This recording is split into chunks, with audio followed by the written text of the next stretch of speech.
ಬನ್ನಿ ಇದೆ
ಓ ನಮಸ್ತೆ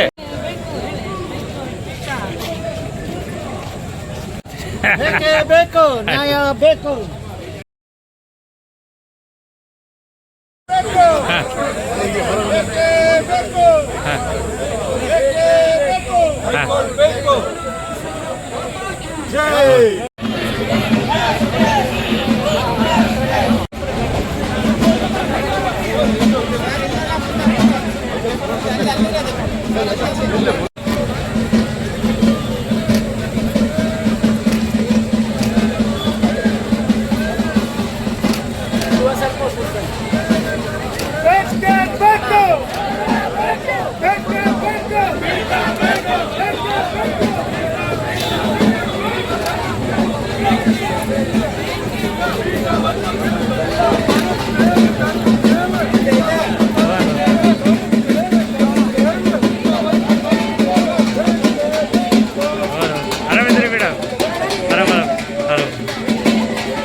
ಎಲ್ಲ ಒಕ್ಕೂಟಗಳಿಗೆ ಕೂಡ ಹೃದಯಪೂರ್ವಕವಾಗಿ ಸ್ವಾಗತಿಸುತ್ತಾರೆ.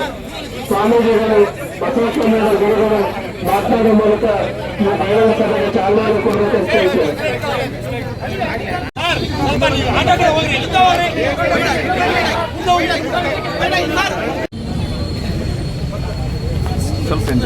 ವಿಶ್ವದ ಪೂಜ್ಯ ಜಗದ್ಗುರು ಶ್ರೀ ಮಲ್ಲಿಕಾರ್ಜುನ ಮುರುಘರಾಜರ ಮಹಾಸ್ವಾಮಿಗಳು ದಯಮಾಡಿಸಿದರೆ ಅವ್ರಿಗೆ ದಾರಿ ಬಿಟ್ಕೊಡ್ಬೇಕು, ಸ್ವಲ್ಪ ದಾರಿ ಬಿಟ್ಕೊಡಿ. ಎಲ್ಲ ಪಕ್ಷಗಳ ಅದೇ ರೀತಿ ತಗರ್ಸಿ ಪೂಜ್ಯರು ಕೂಡ ಈ ವೇದಿಕೆಗೆ ದಯಮಾಡಿಸಿದರೆ ಅವರಿಗೂ ಕೂಡ ಭಕ್ತಿಪೂರ್ವಕವಾಗಿ ಕೊಡಮಟ್ಟು. ಈ ಒಂದು ವೇದಿಕೆಯ ಮೇಲೆ ಉಪಸ್ಥಿತರಿರುವಂತಹ ಮತ್ತು ಮುಂಭಾಗದಲ್ಲಿ ಉಪಸ್ಥಿತರಿರತಕ್ಕಂಥ ಮಾಧ್ಯಮದವರಲ್ಲಿ ಹಾಗೂ ಎಲ್ಲ ಹೋರಾಟಗಾರರಲ್ಲಿ ಶರಣಾರ್ಥಿಗಳು. ವಿಶೇಷವಾಗಿ ಹೈಕೋರ್ಟ್ ಪೀಠ ಅದನ್ನ ಮಲೆನಾಡಿಗೆ ಕೊಡಬೇಕು ಅಂತ ತೀರ್ಮಾನ ಮಾಡಿರ್ತಕ್ಕಂಥದ್ದು ಮಾಡಬೇಕು ಅನ್ನುವಂಥದ್ದು ನಿಮ್ಮೆಲ್ಲರ ಪರವಾಗಿ ನಾವು ಅದನ್ನ ಒತ್ತಾಯ ಮಾಡೋದಕ್ಕೆ ಇಷ್ಟಪಡ್ತೇವೆ. ಇನ್ನು ವಿಶೇಷವಾಗಿ ಏನಪ್ಪಾ ಅಂತ ಹೇಳಿದ್ರೆ, ಮಂಗಳೂರಿಗೆ ಹೋಗಿ ಬರೋದಿದೆಯಲ್ಲ, ಬೇಕಾದ್ರೆ ನಮ್ ಜನ ಬೆಂಗಳೂರಿಗೆ ಬೇಕಾದ್ರೆ 10 ಸಲ ಹೋಗಿ ಬರ್ತಾರೆ. ಮಂಗಳೂರಿಗೆ ಒಂದ್ಸರಿ ಹೋಗಿ ಬರ್ಬೇಕು ಅಂದ್ರೂ ಕೂಡ ಬಹಳ ಯೋಚನೆ ಮಾಡ್ತಾರೆ, ಯಾವ ಹೋಗ್ತಾನೆ ಮರಿ ಘಾಟ್ ಸೆಕ್ಷನ್ ಗೆ ಅಂತ ಹೇಳಿ ಯೋಚನೆ ಮಾಡುವಷ್ಟು ಮಂಗಳೂರಿಗೆ ವಾಹನಗಳ ವ್ಯವಸ್ಥೆ ಇಲ್ಲ, ಸರಿಯಾಗಿ ರಸ್ತೆ ವ್ಯವಸ್ಥೆ ಸರಿಯಾಗಿಲ್ಲ.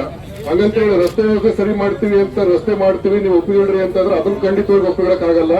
ನಮಗೆ ಬೇಕಾಗಿರ್ತಕ್ಕಂಥದ್ದು ಏನಪ್ಪಾ ಅಂತ ಹೇಳಿದ್ರೆ ಎಲ್ಲ ಜನಗಳ ಹಿತದೃಷ್ಟಿಯಿಂದ ಶಿವಮೊಗ್ಗಕ್ಕೆ ವಿಮಾನದಿಂದ ಕನೆಕ್ಟಿವಿಟಿ ಇದೆ, ಶಿವಮೊಗ್ಗಕ್ಕೆ ದಾವಣಗೆರೆಯಿಂದ ರಸ್ತೆ ಮೂಲಕ ಕನೆಕ್ಟಿವಿಟಿ ಇದೆ, ಚಿಕ್ಕಮಗಳೂರಿಂದ ಕನೆಕ್ಟಿವಿಟಿ ಇದೆ. ಅದೇ ರೀತಿಯಲ್ಲಿ ನೀವು ಈ ಕಡೆ ಹೋದ್ರೆ ಅಂತ ಅರಸೀಕೆರೆ ಹಾಸನದಿಂದ ಕನೆಕ್ಟಿವಿಟಿ ಇದೆ. ಸುತ್ತಮುತ್ತ ಇರತಕ್ಕಂಥ ಬಹುಪಾಲು ಜಿಲ್ಲೆಗಳಿಂದ ಸರಳವಾದ ಒಂದು ವಾಹನಗಳ ಮೂಲಕವಾಗಿ ಚಿಕ್ಕಮಗಳೂರು ಶಿವಮೊಗ್ಗಕ್ಕೆ ಆರಾಮಾಗಿ ಬರುವುದಕ್ಕಿರ್ತಕ್ಕಂಥ ವ್ಯವಸ್ಥೆಯನ್ನು ನಾವು ಗಮನಿಸಿ ನೋಡಿದಾಗ ಜನಗಳಿಗೆ ಮಂಗಳೂರಿಗಿಂತಲೂ ಹೆಚ್ಚು ಅನುಕೂಲ ಆಗ್ತಕ್ಕಂಥದ್ದು ಹೈಕೋರ್ಟ್ ಪೀಠ ಶಿವಮೊಗ್ಗದಲ್ಲೇ ಆಗಿರೋದ್ರಿಂದಾಗಿ ಶಿವಮೊಗ್ಗಕ್ಕೆ ಹೈಕೋರ್ಟ್ ಪೀಠ ಬೇಕು ಅನ್ನುವಂಥದ್ದನ್ನ ಇನ್ನೂ ಹೆಚ್ಚಿನ ಗಟ್ಟಿದರಿಂದ ನಾವೆಲ್ಲರೂ ಕೂಡ ಕೇಳಬೇಕಾಗ್ತದೆ. ಇನ್ನು ಬಹಳ ಮುಖ್ಯವಾಗಿ ನಮ್ಮ ವಕೀಲರೆಲ್ಲರೂ ಹೇಳ್ತಾ ಇದ್ದಾರೆ, ಇಲ್ಲಿ ವೇದಿಕೆ ಮೇಲೆ ಬಂದಾಗ ಕೇಸುಗಳು ಎಷ್ಟು ಜಾಸ್ತಿ ಇದಾವೆ ಅನ್ನುವಂಥದ್ದನ್ನು ಕೂಡ ನಾವು ಯೋಚನೆ ಮಾಡ್ತಾ ಹೋದ್ವಿ ಅಂದ್ರೆ ಕೋರ್ಟ್ ಮುಂದೆ ಅತಿ ಹೆಚ್ಚು ಸಂಖ್ಯೆಯ ಕೇಸುಗಳು ದಾವೆಗಳು ವಿಚಾರಣೆಗೆ ಬರ್ತಾ ಇರ್ತಕ್ಕಂಥದ್ದು ಈ ಭಾಗದಲ್ಲೇ ಹೆಚ್ಚಾಗಿರೋದ್ರಿಂದ ಅವುಗಳ ಅಹವಾಲುಗಳು ಜಾಸ್ತಿ ಇರ್ತವೆ. ಆ ದೃಷ್ಟಿಯಿಂದ ಜನಸಂಖ್ಯೆಗೆ ಅನುಗುಣವಾಗಿ ಅಹವಾಲುಗಳಿಗೆ ಅನುಗುಣವಾಗಿ ಹೆಚ್ಚು ಕೇಸುಗಳು ಇಲ್ಲೇ ಇರೋ ಕಾರಣಕ್ಕೋಸ್ಕರವಾಗಿ ಹೈಕೋರ್ಟ್ ಪೀಠವನ್ನ ಮಂಗಳೂರಿಗೆ ಬದಲಾಗಿ ಶಿವಮೊಗ್ಗದಲ್ಲೇ ಸ್ಥಾಪನೆ ಮಾಡಬೇಕು ಅನ್ನುವಂತ ಒಂದು ಒತ್ತಾಯವನ್ನ ಮತ್ತೆ ಮಾಡಿಕೊಂಡು ಈ ಹೋರಾಟಕ್ಕೆ ಗಟ್ಟಿದರೆಯಾಗಿ ನಾವು ನೀವೆಲ್ಲರೂ ಕೂಡ ಇನ್ನೂ ಹೆಚ್ಚಿನ ರೀತಿಯಲ್ಲಿ ಹೋರಾಟವನ್ನು ಮಾಡ್ತಾ ಹೋಗೋಣ. ಈ ಹೋರಾಟಕ್ಕೆ ಅವರು ಒಪ್ಪಿಕೊಂಡು ಹೈಕೋರ್ಟ್ ಪೀಠವನ್ನು ಇಲ್ಲಿ ಸ್ಥಾಪನೆ ಮಾಡಿದ್ರೆ ತುಂಬಾ ಸಂತೋಷ. ಇದನ್ನು ಕೂಡ ಅವರು ಉದಾಸೀನ ಮಾಡಿದ್ರು ಅಂತ ಹೇಳಿದ್ರೆ ಇನ್ನೂ ತೀವ್ರವಾಗಿರ್ತಕ್ಕಂಥ ಹೋರಾಟವನ್ನು ಸಂಘಟನೆ ಮಾಡಬೇಕಾದಂತ ಅನಿವಾರ್ಯತೆ ಬಂದಾಗ ಎಲ್ಲರೂ ಕೂಡ ಅದಕ್ಕೆ ಕೈ ಜೋಡಿಸಬೇಕಾಗುತ್ತೆ ಎನ್ನುವಂತ ಒಂದು ಸಂಗತಿಯನ್ನು ಕೂಡ ನಿಮ್ಮೆಲ್ಲರ ಗಮನಕ್ಕೆ ತಗೊಂಡು ಬಂದು ಹೋರಾಟದಲ್ಲಿ ಭಾಗವಹಿಸಿರ್ತಕ್ಕಂಥ ಎಲ್ಲರಿಗೂ ಹೃತ್ಪೂರ್ವಕವಾದಂತಹ ಕೃತಜ್ಞತೆಗಳನ್ನು ಈ ಸಂದರ್ಭದಲ್ಲಿ ಸಲ್ಲಿಸಿ ಗುರುಗಳ ಆಶೀರ್ವಾದವನ್ನು ಬೇಡ್ಕೊಂಡು ಮಾತುಗಳಿಗೆ ವಿರಾಮ ಕೊಡ್ತೀವಿ. ಶರಣಾರ್ಥಿಗಳು ಇಷ್ಟಪಡ್ತೀವಿ. ಜನರ ಪ್ರತಿನಿಧಿಗಳಾಗಿ ನೀವು ಈ ಕರ್ತವ್ಯವನ್ನ ಪರಿಪೂರ್ಣವಾಗಿ ಪಾಲಿಸ್ತಾ ಇದ್ರಲ್ಲ, ಇದು ನಿಜಕ್ಕೂ ಕೂಡ ಅಭಿನಂದನೀಯ. ಇನ್ನು ಶ್ರೀಗಳವರು ಈಗಾಗಲೇ ಹೇಳಿದಾಗೆ ಎಲ್ಲಾ ದೃಷ್ಟಿಯಿಂದನೂ ಕೂಡ ಭೌತಿಕವಾಗಿರಬಹುದು ಅಥವಾ ಇಲಾಖೆಯ ನಿಯಮದ ಪ್ರಕಾರ ಇರಬಹುದು, ಸಾಂಖ್ಯಿಕವಾಗಿರಬಹುದು, ಸಂಪರ್ಕದ ಮೂಲಕ ಇರಬಹುದು, ಹೀಗೆ ಎಲ್ಲ ಮುಖದಿಂದ ನೋಡಿದ್ರು ಕೂಡ ಶಿವಮೊಗ್ಗನೇ ಹೈಕೋರ್ಟ್ ಪೀಠಕ್ಕೆ ಸೂಕ್ತವಾದ ಸ್ಥಳ ಅನ್ನುವುದರ ಬಗ್ಗೆ ಅನುಮಾನವೇ ಇಲ್ಲ. ಹಾಗಾಗಿ ಇದನ್ನೆಲ್ಲವನ್ನೂ ಕೂಡ ಉಪೇಕ್ಷಿಸಿ ಅವರು ಮುಂದುವರಿಯುವುದು ಖಂಡಿತ ಸಲ್ಲದು. ಅದು ಜನೋಪಯೋಗಿ ಆಗಲ್ಲ, ಜನಕ್ಕೆ ಮಾರಕವಾಗುವಂತಹ ಕಾರ್ಯಕ್ರಮ ಆಗ್ತದೆ. ಅದಕ್ಕೆ ಅವಕಾಶ ಕೊಡೋದು ಬೇಡ. ಜನರು ಇದಕ್ಕಾಗಿ ಹೋರಾಟ ಮಾಡೋದಕ್ಕೆ ಅವಕಾಶ ಕೊಡಬೇಡಿ. ದಯವಿಟ್ಟು ಈ ವಿಷಯದ ಬಗ್ಗೆ ಮುಕ್ತವಾದ ಮನಸ್ಸಿನಿಂದ ನೀವು ಸಮಾಲೋಚನೆಯನ್ನು ಮಾಡಿ ಪುನರ್ ವಿಮರ್ಶೆ ಮಾಡಿ ಶಿವಮೊಗ್ಗಕ್ಕೆ ಸಂಚಾರಿ ಪೀಠವನ್ನ ಕೊಡಬೇಕು ಅಂತ ಹೇಳಿ ನಾವು ನಿಮ್ಮೆಲ್ಲರ ಪರವಾಗಿ ಹೃತ್ಪೂರ್ವಕವಾಗಿ ಈ ಮನವಿಯನ್ನ ಸಲ್ಲಿಸ್ತಾ ಇದ್ದೇವೆ. ಪಶ್ಚಿಮಕ್ಕೆ ಹರಡಿಕೊಂಡ 5 ಜಿಲ್ಲೆಗಳು ಉಡುಪಿ, ಶಿವಮೊಗ್ಗ, ಚಿಕ್ಕಮಗಳೂರು, ದಾವಣಗೆರೆ ಮತ್ತು ಚಿತ್ರದುರ್ಗ, ಈ 5 ಜಿಲ್ಲೆಗಳು ಪೂರ್ವದ ಅಂಚಿನಿಂದ ಪಶ್ಚಿಮದ ಹೊರಗೆ ಹಮ್ಮಿಕೊಂಡ ಜಿಲ್ಲೆಗಳು, ಒಟ್ಟು ಜಿಲ್ಲೆಗಳು. ಈ ಒಂದು ಜಿಲ್ಲೆಯಿಂದ ಮತ್ತೊಂದು ಜಿಲ್ಲೆಗೆ 100 ರಿಂದ 120 ಕಿಲೋಮೀಟರ್ ಮಾತ್ರ ದೂರ ಇದೆ. ಆದ್ದರಿಂದ ಈ 5 ಜಿಲ್ಲೆಗಳನ್ನು ಒಟ್ಟಾಗಿಸಿ ಒಂದು ಶಿವಮೊಗ್ಗದಲ್ಲಿ ಒಂದು ಕೇಂದ್ರವನ್ನಾಗಿಸಿ ಒಂದು ನ್ಯಾಯಪೀಠವನ್ನು ನೀಡಿದರೆ ಈ ಭಾಗದ ಜನತೆಗೆಲ್ಲರಿಗೂ ಕೂಡ ನ್ಯಾಯ ವಿತರಣೆಯಲ್ಲಿ ನ್ಯಾಯದಾನ ಮಾಡುವಲ್ಲಿ ತ್ವರಿತ ನ್ಯಾಯ ಮತ್ತು ಅವರಿಗೆ ಹತ್ತಿರವಾದ ಸ್ಥಳಗಳಲ್ಲಿ ನ್ಯಾಯ ವಿತರಣೆ ವ್ಯವಸ್ಥೆ ಆಗುತ್ತೆ ಎಂಬತಕ್ಕಂಥದ್ದು ನಮ್ಮ ಬೇಡಿಕೆ. ಉತ್ತರ ಕರ್ನಾಟಕ ಮತ್ತು ಹೈದರಾಬಾದ್ ಕರ್ನಾಟಕದ ಬೇಡಿಕೆಯನ್ನ ಕರ್ನಾಟಕದ ಷರತ್ತಿಯನ್ನ ಅವರ ಬೇಡಿಕೆಯನ್ನ ಪರಿಗಣಿಸದೆ ಕೋಸ್ಟಲ್ ಕರ್ನಾಟಕ, ಕರಾವಳಿ ಕರ್ನಾಟಕ ಅಂತಂದ್ರೆ ಉಡುಪಿ ಮತ್ತು ಚಿಕ್ಕಮಗಳೂರು ಮತ್ತು ಉಡುಪಿ ಮತ್ತು ದಕ್ಷಿಣ ಕನ್ನಡ 2 ಜಿಲ್ಲೆ. ನಾವು ಬಿಡೋದಿಲ್ಲ. ನಾವು ಹೋರಾಟವನ್ನು ಅವ್ರಿಗೆ ಹೇಳಿದೀವಿ. ನ್ಯಾಯವಾದಿಗಳಿಗೆ ನಿಮ್ಮ ಹೋರಾಟ ಇನ್ನು ನಮ್ಮ ಹೋರಾಟ ಆಗ್ಬೇಕಾಗಿತ್ತು, ನಾಗರಿಕರ ಹೋರಾಟ ಆಗ್ಬೇಕಾಗಿತ್ತು, ಜನಸಾಮಾನ್ಯ ಹೋರಾಟ ಆಗ್ಬೇಕಾಗಿತ್ತು, ರಾಜಕಾರಣಿಗಳ ಹೋರಾಟ ಆಗ್ಬೇಕಿತ್ತು ಅಂತ. ಹಾಗೆ ಪ್ರೆಸ್ ಮೀಟ್ ಮಾಡಿ ಕರೆ ಕೊಟ್ವಿ, ರಾಜಕಾರಣಿಗಳಿಗೆ ಕರೆ ಕೊಟ್ವಿ. ನನಗೆ ತುಂಬಾ ಸಂತೋಷ ಆಗಿದೆ. ಎಲ್ಲ ರಾಜಕೀಯ ಪಕ್ಷಗಳು, ಕಾಂಗ್ರೆಸ್ ಇರ್ಬೋದು, ಬಿಜೆಪಿ ಇರ್ಬೋದು, ಜನತಾದಳ ಇರ್ಬೋದು, ಒಂದು ಹೋರಾಟಕ್ಕೆ 9 ಒಕ್ಕರಿಂದ ಬೆಂಬಲ ಕೊಟ್ಟಿರಿ. ಇದು ಶಿವಮೊಗ್ಗಕ್ಕೆ ಆಗಬೇಕಾದಂತ ಕೆಲಸ. ಕನಿಷ್ಠ ವೇತನ 36,000 ರೂಪಾಯಿ ಜಾರಿ ಆಗಲೇಬೇಕು. ಕನಿಷ್ಠ ವೇತನ 36,000 ರೂಪಾಯಿ ಜಾರಿ ಆಗಲೇಬೇಕು. ಅದಕ್ಕಾಗಿ ಹೋರಾಟ.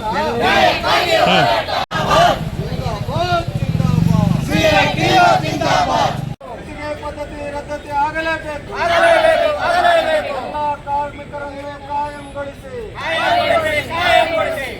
ಗುತ್ತಿಗೆ ಕಾರ್ಮಿಕರನ್ನು ನಡೆಯುತ್ತಿರುವ ಸಿಐಟಿನ ಹೋರಾಟಕ್ಕೆ, ವೈಜ್ಞಾನಿಕವಾದ ಕನಿಷ್ಠ ವೇತನಕ್ಕಾಗಿ ನಡೆಯುತ್ತಿರುವ ಹೋರಾಟಕ್ಕೆ, ಕನಿಷ್ಠ ವೇತನ 36,000 ರೂಪಾಯಿ ಜಾರಿ ಆಗಲೇಬೇಕು. ವೈಜ್ಞಾನಿಕವಾದ ಕನಿಷ್ಠ ವೇತನ 36,000 ರೂಪಾಯಿ ಜಾರಿ ಆಗಲೇಬೇಕು. ಹೊರಗೆ ಹೋರಾಟ, ರಾಜ್ಯಾದ್ಯಂತ ನಡೆಯುತ್ತಿರುವ ಹೋರಾಟಕ್ಕೆ, ರಾಜ್ಯಾದ್ಯಂತ ನಡೆಯುತ್ತಿರುವ ಹೋರಾಟಕ್ಕೆ 36,000 ರೂಪಾಯಿ ಜಾರಿ ಆಗಲೇಬೇಕು. ಕನಿಷ್ಠ ವೇತನ 36,000 ರೂಪಾಯಿ ಜಾರಿ ಆಗಲೇಬೇಕು. ಕೈ ಬಿಟ್ಟಿರುವ ಉದ್ಯಮಗಳನ್ನು ಸೇರಿಸಿಕೊಳ್ಳಬೇಕು.